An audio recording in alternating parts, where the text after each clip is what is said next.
Hi guys, thanks for the warm welcome and thanks Amelia for letting us come and speak at the end. It's a great opportunity for us. As Amelia said earlier, we're going to be talking about this project that we've recently completed just before Christmas at Emma Place down in Stonehouse in Plymouth. Really the project built £100,000 worth of profit in our business and now turns over £3,500 a month. So I'm going to pass you over to Mo, who's going to do a little bit of background about us, and then we're really going to break down the deal and give you all the information, all the figures, talk about all the different departments we had to go through. So I'll pass it to Mo. Hello, good evening. So just a very quick bit about us. We won't spend too long on this because I know you don't care about that, you just want to see the deal. So we met at Plymouth Uni in 2007. There we are, revising. Couldn't afford a haircut. We bought our first house. We didn't know it was called an HMO, but it was a 3-bed house in Mutley in 2010. So we had industrial placement years at uni, had jobs and had income, so managed to get a mortgage. So we bought this. We went into the loft, was already partly converted, so we went into that, built a new staircase to go into that. Rented the 2 spare rooms out to a couple of friends, so we lived mortgage free, free of bills for our final year of uni. And then when we moved on to pursue our careers, James in construction, me in banking, we rented it out for a couple of years. So in 2013 we actually sold that first property because we realised we'd increased the value of the property quite significantly. We wanted to release that value out of the property, and we didn't know about refinancing at that stage. So we sold the property on, we bought this one, which was a larger HMO, had quite a lot of potential in it. We converted it into a 6-bed by moving the kitchen and doing a bit of a basement excavation job on it. We actually only rent 5 bedrooms in it, just to 6 bedrooms, a bit small. We refinanced that one and drew out £40,000. That was 2014.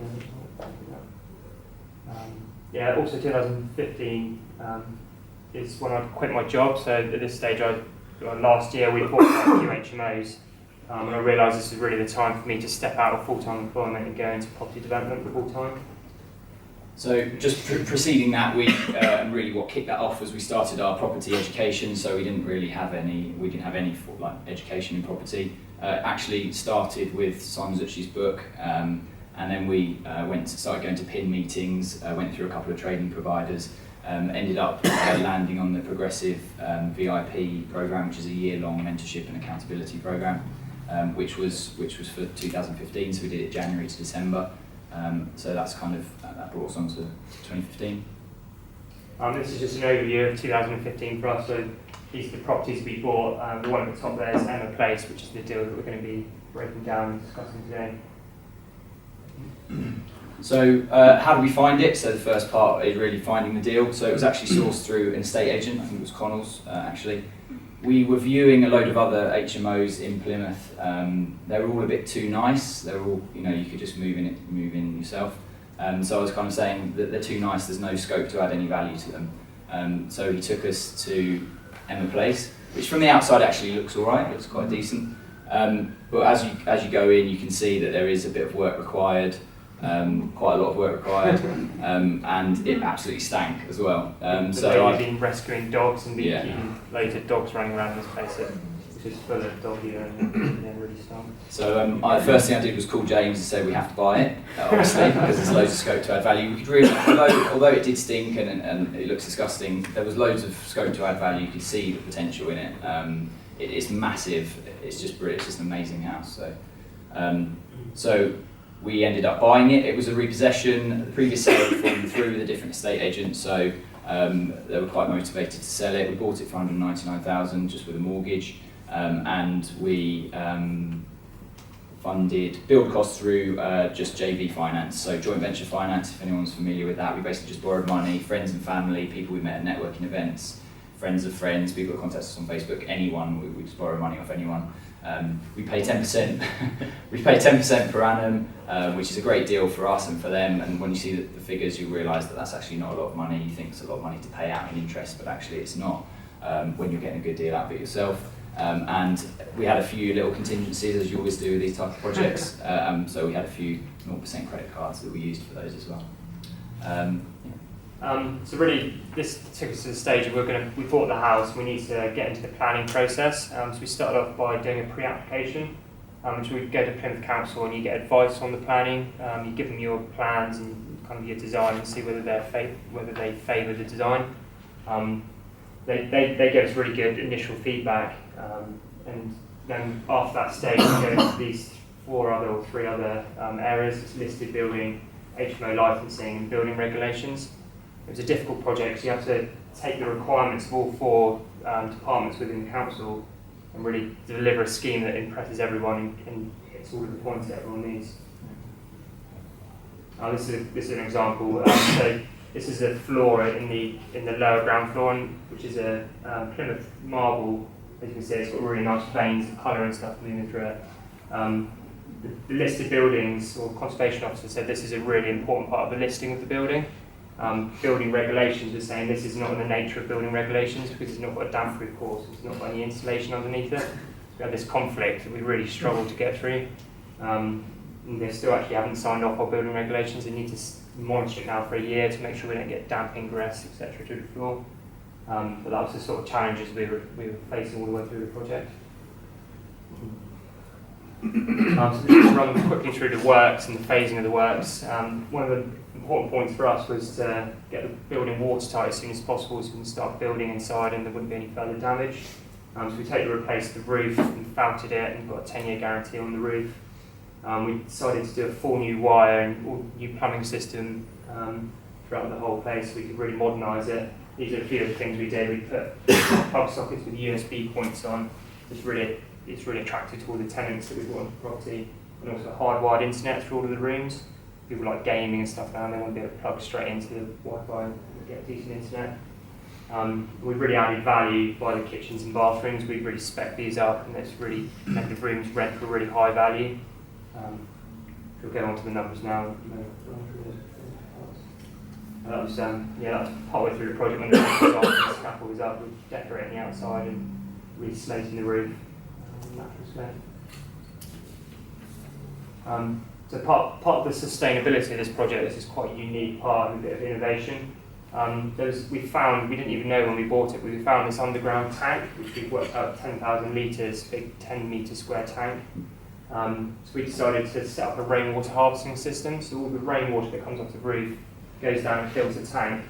We've then got a pump set up in the tank, which pumps it up to a header tank in the attic. This feeds all the toilets and the washing machine. So we've got meters to work out how much water we're actually saving. We work out the toilets and the washing machine uses 360 litres per day in this HMO. The cost per litre is there, so it's a cost of £1, well, it saves us £1.90 a day, which over a year is almost £700. So we've worked out the payback time of this system is just over 2 years, and then every year after that we're making an additional £700. Plus we're saving the use of possible water going down the toilet, which is a really big part of our business, is the sustainability side. It was a really interesting bit of innovation, which is a big part of the project for us. So the numbers, so everyone's interested in the numbers. So we bought it for 199,000. Purchase fees, so solicitor fees, broker fees, all that upfront kind of cost, and probably pre-app as well as in that pre-app fee. Build costs were 137,325. Mortgage payments for the duration of the project. So a lot of people don't really talk about, how much does it cost to hold it while you're doing it, but you've got to take into account. So that was kind of over £7,500.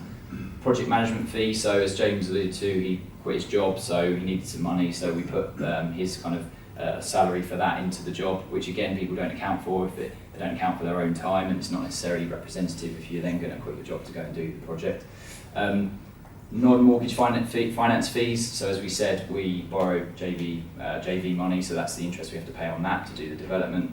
And then setting up the leases, so because we split the title, so we created two separate properties, we had to pay for new leases to be created, associated solicitors fees and all of that kind of stuff, and probably the broker fees for the remortgage as well, so that's 3,000. So in total works 166,000, so all in we're in for 365. Which we'll see how that plays out later on in the figures.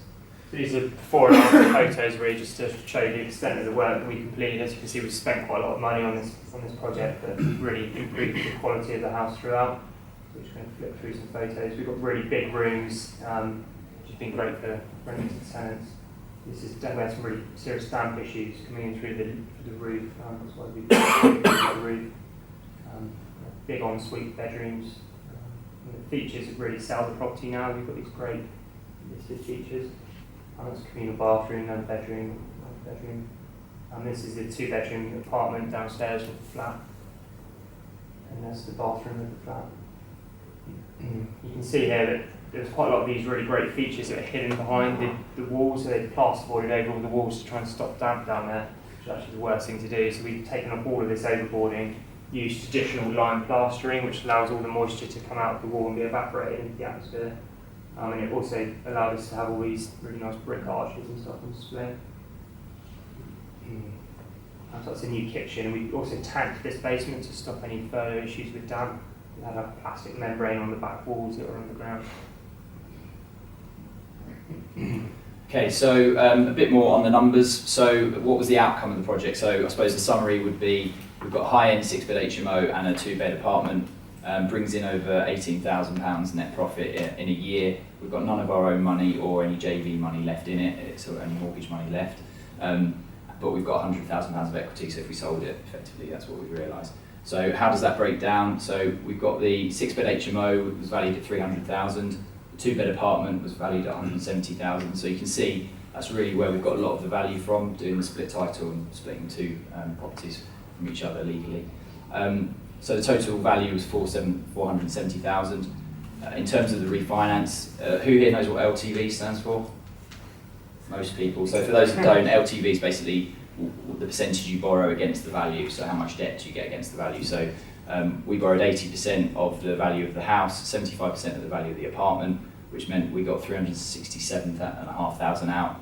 Purchase and works costs there, so we actually cashed out a bit, a tiny amount of money on that. But the important thing is there wasn't any of our own money left in. And in terms of rental, 6 beds in the HMO rent for 2,765. Because of the standard that we've done them to, and then the follow-on marketing, we haven't had any problem renting them. And the 2-bed apartment is rented at 775. So total rental income, 3,500 a month. Bills, we are quite highly geared, so we have got quite a lot of debt. So 80% is quite a lot of debt. The flat's 75, which is why the mortgage is quite high. So we could make more if we didn't borrow as much against it. We could make more per month, but we're interested in reusing that money for future deals. So the debt's quite high, but we still make £1,500 a month. With none of our money left in is pretty good, I reckon. Interestingly, on the rentals, the most expensive rooms in this property went first. They literally overnight, we had these really great ensuite rooms, 500 quid a room. They went within days, and we really could have pushed that price up, I think, and going forward, I think we might add another £50 on top of that per month. Squeeze the asset. So we will open up to questions. Just want to say that these are all our contact details, so get in touch and connect and all those other things that you do on social media. We love talking about property. If you want to talk about deals or anything like that, then we love talking about it. If you want to, I don't know, bring us any deals or money, that's always nice as well. And yeah, so thank you for listening and open up to any questions. Hello, Claire. Hi. Hello. With the pictures that you showed before, Yeah. it was in a bit of a state. Yeah. So you said you got a mortgage on that. Yeah. Like in my experience, I've seen them go and they wouldn't mortgage on properties in too bad of a state. Yeah, so it had working kitchen and plumbing, didn't it? Oh, did it? It had the essentials. Yeah. We've got a really good mortgage broker who essentially targeted the mortgage companies that weren't too stringent on the condition of the property. We probably paid a little bit more for the mortgage, but he said Halifax will lend on it. We told him the condition, and he said Halifax would lend, and they did. Okay, I'm sorry, just one more question. Yeah, I thought, is it in an Article 4 area? Because how did you get around the licensing, getting a new license? Yeah, so you have to apply. The Article 4 means you have to apply for planning to change the use of the property. So it just becomes part of the planning process is the change of use. So they don't restrict HMOs in that area. You just need to now apply for planning permission. I thought they weren't doing that. No, that's what a lot of people think. We've done quite a few where you just change the use from the initial use into the HMO use. We actually got an indication, I think, through the pre-app as well, that they would support that. So before we even bought it, we knew that there was kind of appetite for more housing in that area. They like the use of an HMO, of the listed building as an HMO because it keeps it in its original form. It's not splitting a large building down into lots of flats. It's using it as one big house, so they actually prefer that use. So they're quite like that. Hi, when you're talking about the pre-application, obviously there was, sound like there's quite a lot of processes involved. Did you do that with the council face to face, or how did you actually achieve they're really good. So you fill it in, it costs about £100. It's quite a short form online. You send them some drawings, which can be just hand-drawn drawings, quite simple. And then you get we had the planners and the conservation officer come out to site with us. Okay. In Cornwall, they were, me and Phil are doing one in Cornwall, and they're a little bit more reluctant to come out to site, but in Plymouth they're very good to come out and actually have a look at the project with us. And then you can move forward. You've built a relationship with them, and then you can essentially put the application in for what they want on the property. Yeah, just get that high-end initially, I suppose. Yeah. And just with reference to that £500, that high-end spec room, is that on an ensuite or is that without? Is that that's just with an ensuite, an yeah. Okay. But with the ones without ensuites, we're getting 460 still, so it's not much less. Okay. We put sinks, like vanity unit sinks in some of the rooms, but like 440 is the lowest of the big rooms that we've got in there. Which is standard rooms. With the benefit of hindsight, what would you do differently, or is there anything that you would improve upon or make more efficient, or anything along those lines?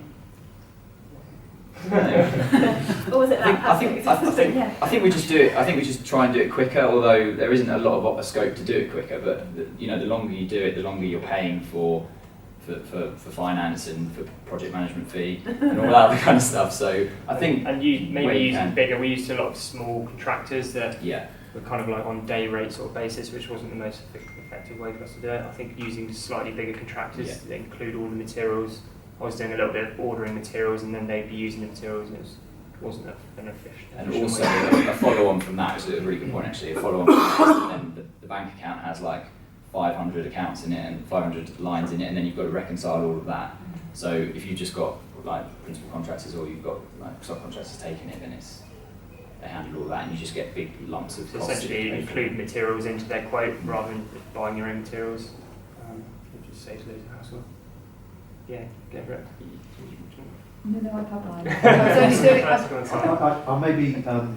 Maybe I've misunderstood, but I read somewhere, I think, that you can get a 5% VAT break on materials for an old building. Did you manage to do that? Yeah. We did that, yeah. So it used to be for listed buildings you get 0% VAT, but they closed it just as we bought this property. They closed that one. But if you convert a building into two, if you split a title, you can also claim a 5% VAT. Okay. And we went through that process. We paid a VAT expert to do the actual paperwork for us. They basically just got us a letter so that if any of the trades clicked it off, you just divided I it. don't think we used it in the end. Yeah, we did. Yeah, As I say, because I think if you want any advice on that, we've got the letter that you can recycle. But yeah, sorry, that's a good point. We couldn't get that on the materials we bought ourselves. No, the trades have a bit of money. Yeah, exactly. I mean,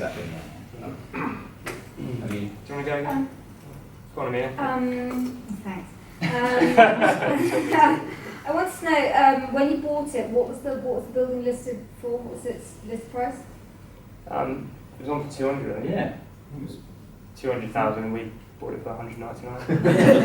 Discount. Sorry, valuation on the HMO, remind me, it was 300,000? 300, yeah. And is that its commercial valuation or its bricks and mortar? Bricks and mortar. Bricks and mortar. We through the training we've gone through, they've taught us how to force a valuation essentially, and you'd like to dress the rooms, make it really nice, make it look like it's lived in, and then use comps of other properties that have sold in the area to say this is why it's worth this much money. And we used all of those strategies that we've learned. We were talking actually the weekend that we think we probably valued at 100 grand more than we would have done without our training. We would have said 250 for the HMO, 100 grand for the flat. But we found comps that would support our valuations. And we said it was worth 300 grand. They said, yeah, we agree with you. We said the flat was worth 170, and they said, yeah, we agree with you. We went through. And it's money on the table, really. Like as much as you think, well, if you're valuing it high, you might be able to sell it for that. If you're going to sell it, it's money that you can then use for future projects. And if we said that it was only worth 200 for the HMO, they'd say, yeah, okay, it's worth 200, and it's just money there that can be reused. So, yeah. Did you remortgage with the same people? No. Did Halifax not? I'm sorry, So the original was with Halifax. The refinance for the HMO was Kent Reliance. We've used Kent Reliance quite a lot for our HMOs because they're wicked. And the other one was Birmingham Midshires for the flat. So Halifax had no problem about sort of you curtailing the.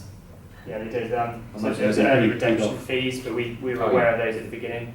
So we actually paid a £6,000 early redemption fee at the end of the project to cancel the Halifax mortgage and take on the Kent Reliance and Birmingham Child Mortgage. And do you think that's affected your potential future relationship with Halifax, given that No, spending so- on mortgage? I just just bought another house Right, in Halifax, yeah, and they, amazingly they said, oh, because you've now taken your mortgage on this property and put it onto a new property, we'll give you early redemption back. So we just got £4,000 Wow. back.